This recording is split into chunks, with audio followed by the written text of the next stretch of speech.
नमस्कार शेतकरी मित्रांनो.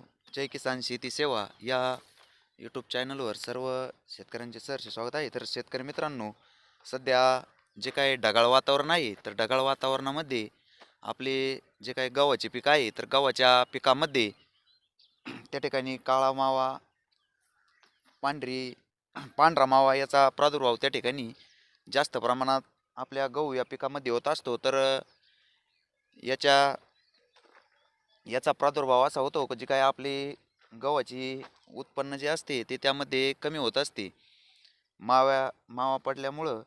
तर शेतकरी मित्रांनो, आपण त्या ठिकाणी गहू या पिकामध्ये ढगाळ वातावरणामध्ये करा हीच फवारणी. मी तुम्हाला आज एक गहू पिकामध्ये जबरदस्त अशी फवारणी सांगणार आहे शेतकरी मित्रांनो. तर आपल्या ढगाळ वातावरणामध्ये जो काही रोग पडलेला असतो, तर त्याच्या नियंत्रणासाठी शेतकरी मित्रांनो, एकरी तुम्ही त्या ठिकाणी 2 कीटकनाशक सांगत आहे, त्यापैकी कुठलेही एक तुम्ही त्या ठिकाणी घेऊ शकता. टाटा कंपनीचे जे काय टापगोर येत असते, तर एकरी 400 ml त्या ठिकाणी घ्यायचं आहे शेतकरी मित्रांनो. 1 लिटर पाण्यासाठी 2 ml त्या ठिकाणी त्याचे प्रमाण वापरायचे आहे. आणि दुसरे कीटकनाशक कॅनॉन एकरी 400 ml त्या ठिकाणी घ्यायचे आहे शेतकरी मित्रांनो.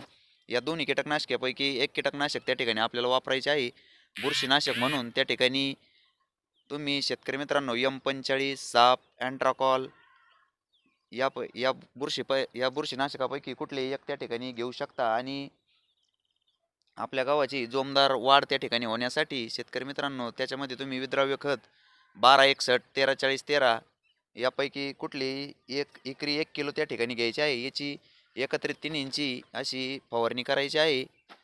आणि आपल्या गावाचे उत्पन्न त्या ठिकाणी चांगले होण्यास त्या ठिकाणी मदत होणार आहे. माहिती आवडल्यास जय किसान शेती सेवा या यूट्यूब चॅनलला नक्की सबस्क्राईब करा, शेअर करा, लाईक करा. धन्यवाद.